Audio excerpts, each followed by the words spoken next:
There's two things that make this canyon special. One are the palm trees, and secondly, the story of the Kauai people, because this is their homeland. This is a village site. Andreas Canyon was a village site for a clan. And I'll tell you those two stories. If you can get that, then you really know what's special about this place. Palm trees, number one. What's the name of it? Washingtonia, very good. Filifera. There's about 2,800 different species of palm trees in the world. There's a lot of different kind of palm trees. This one is called a California fan palm. California because it's the only one in the world that's native here. Some scientists believe that it might be the only one native in all of North America. All those palm trees in Florida, for example, came from other places. But for sure, it's native here, and these canyons, they're wild and natural. So these canyons are known as the largest California fan palm oasis in the world. Palm Canyon is the largest. Andreas, second largest. Okay? It's a very special place. Also, it's the only species of palm tree in the world that keeps its fronds for the life of the tree. If man does not mess with it, it'll have a full skirt. So those of you who have walked the trail and seen a full skirted tree, you're looking at this species in its natural state. But then you probably wondered, well, how come I see a short skirted one right next to it? Well, man messed with it, that one. Kids, 1980, playing with matches. Where the tram is in Chino Canyon. I started a wildfire. Windy day, August 1980. Fire spread all the way across the mountain, burned all the canyons, and all the palm trees were burnt. Every canyon you go into, you're going to see evidence of this large fire. Now, if you can imagine, all the fronds are burnt off. Look like telephone poles in here. All the fronds you see today all came back after the fire. And the full-skirted ones were not even here. They grew from a seed after the fire. Okay? And there's some over 50, 60 feet tall, full-skirted. Because in the first 20 years, these trees can grow anywhere from 1 to 2 feet per year, very quickly, like weeds. Given all the water and sunshine they can handle, they shoot up. But after 20 years old, they're kind of like us old guys. 1 to 2 inches per year. Very slow rate of growth. So those in the fire over 20 years old, short skirts. They haven't grown very much in 30 years. So that's what you're going to find. And to see the trees, basically the fire didn't kill them, right? They're flourishing. So the question is, why is that? No scientists here? You only find palm trees where there's a lot of water. They need a lot of water to survive. So about 80% of its weight is made up of water. They're very moist inside. Help make it very fire resistant. And secondly, it's not really a tree. Yeah, we call them palm tree, but it's not really a tree. It's a monocot. It's like a giant grass. If you look at a cross section of a tree that's been cut, like in Palm Canyon, the picnic area, we've cut some down, and just for you to look at. There's no cambium growth rings like a normal tree would have, but instead the whole entire trunk looks like made up of vascular tissues, like straws. To me, it looks like the root system. Thousands of these roots go right up the trunk to the heart. So you can burn all the bark off. You could carve this tree all you like. But as long as connecting tissues from roots to heart, the tree survives. There's some tree that's been hollowed out from a fire and just a sliver, and yet they're still flourishing because it's connecting tissues. Okay. Washingtonia filifera. Who discovered this tree? Good. That's what I thought too, until I asked the scientists, "Hey, who discovered this tree?" And they told me this story. It's kind of an interesting story.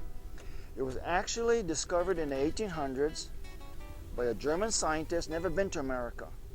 Saw this tree growing in Belgium in the Arboretum. Found out the seeds came from California.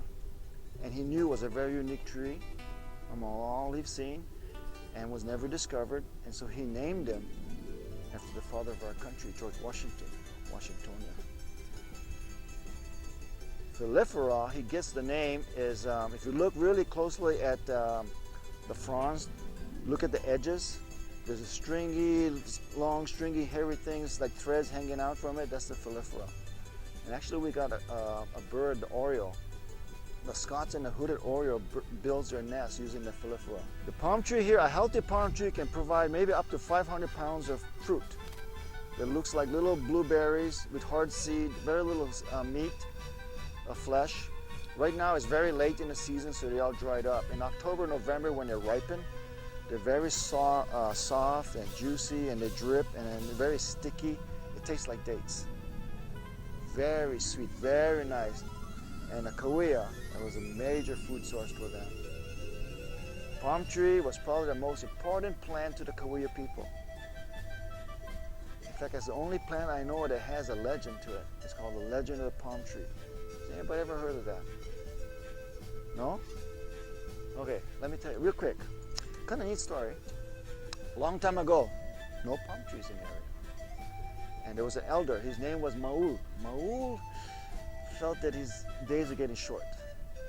So he wanted to leave something useful for his people so they remember him. So he walked all over the mountains, all over the valley, all over the canyons, thinking really hard, what should I leave my people? It's gotta be useful. And all of a sudden it dawned on him, oh, there's no palm trees here.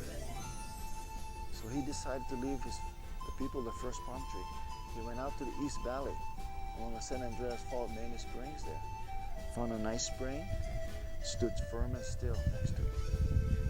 Slowly from his feet, the roots took hold, and around his legs, the bark formed, and from his hair sprouted the palm fronds. Maul turned himself into the first palm tree. So from East Valley, palm trees spread all over the world now. It's native here, but it's so popular all over the world. You find them because they're hardy and sturdy. You know, and winds don't knock them down. They're beautiful too. They're unique. Grows fast and easy. Just give them water and sunshine. And they can survive in 25 degrees weather. So they can survive below freezing weather. Very good tree. So what is the... Not deep. And that's why you only find palm trees where the water table is close to the surface of the ground. Actually, you see palm trees dig and you're going to find moist soil immediately, a few inches below. Yeah. Even though their root system is shallow, winds don't knock them down. Why is that?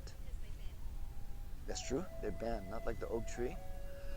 But you ever see the root system? Look, when you walk the trail, you look some trees that's close to the stream, where it's a lot of erosion. Look at all the thousands of roots that come out of the base of the tree. Imagine all these roots spread out in all directions, hanging on to ground, rock, dirt. Makes a very sturdy tree. Okay. So yes, you can't knock them down. You can't climb them either.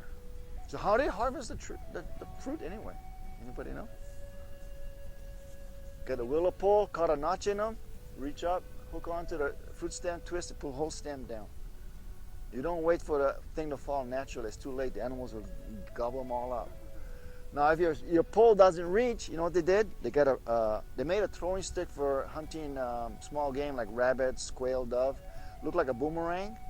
It doesn't come back like a boomerang. It just goes one Construction way. Material, the fronds were used to attach their homes. We have a couple of homes called quiche over there for the kids to see how primitive the Cahuilla people lived. But those are typical Cahuilla homes, all thatched with the palm fronds. The weapon for hunting large game was a bow and arrow. The bow was made from the stems of the palm fronds. They made also utensils out of palm frond stems, and they made fire from this tree. So talk about a very important tree. There's no flint and steel out here. So they made fire. How do you make fire from a palm tree? Any idea?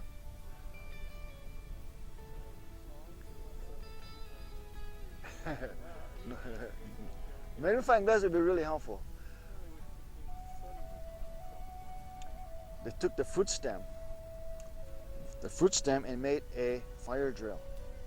And by friction, we're able to create fire. But probably the most important part of the tree for creating fire is the tinder. You know, by friction to make fire, tinder is a very important part.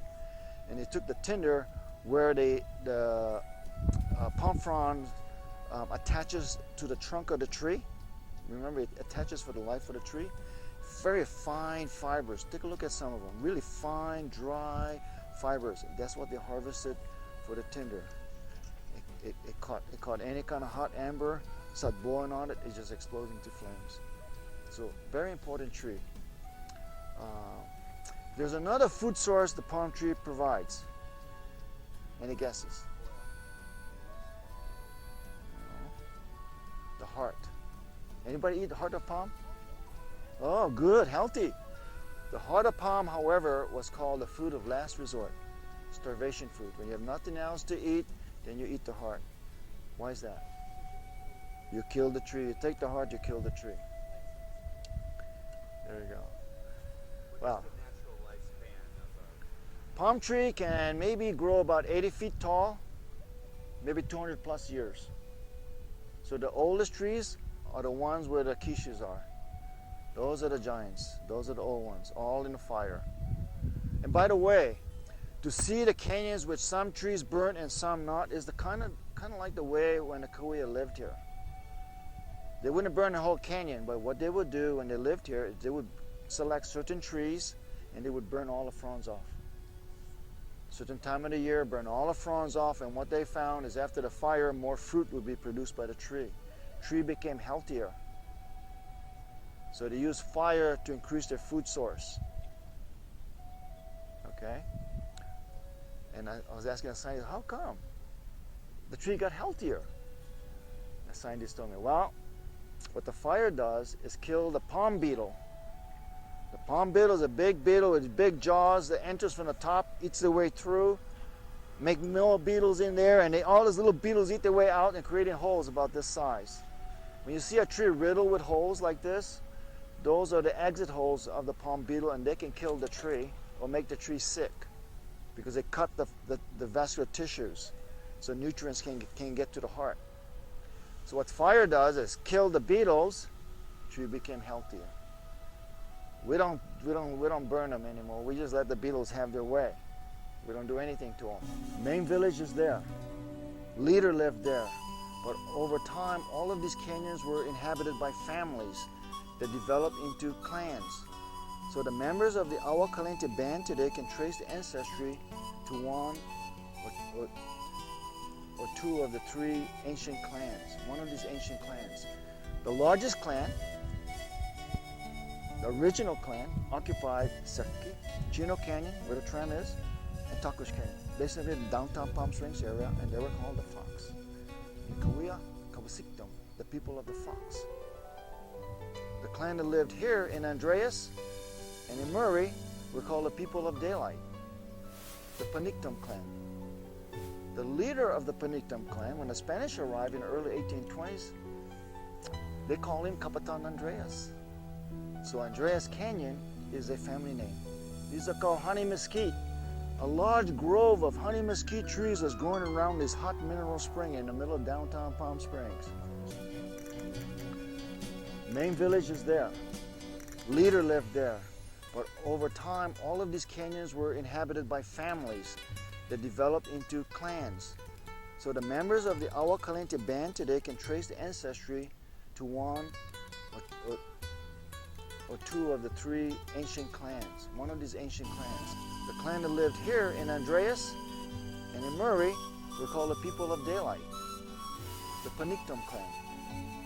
The leader of the Panictum clan, when the Spanish arrived in the early 1820s, they call him Capitan Andreas.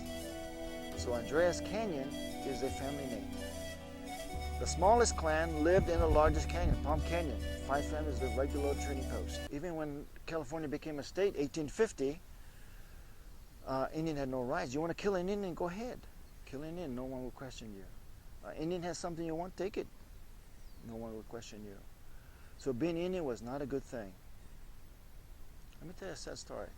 I'm not sure how old she is. She's 90 something today. But she was telling me that in 1992 was the first time she ever admitted to anyone she was Indian. I don't know, some people 1992 is ancient history, but to me it's still kind of recent. But what makes me feel sad is because all her life she was ashamed of who she was. It's okay to be Indian today, which is a good thing.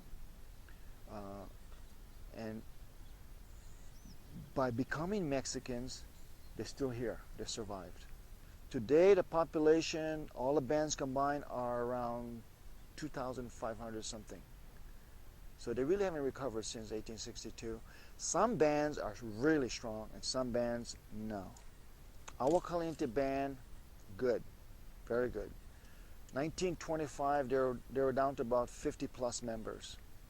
Today they're about 400 something members, so they're very healthy. The strongest band is the Morongo band. There are 1,000 something members there. But then we have the Ramona band, 7 people left. Augustine band, East Valley, 1 family left, a mother and 3 children, and that's it. So in a few generations, they may be gone too.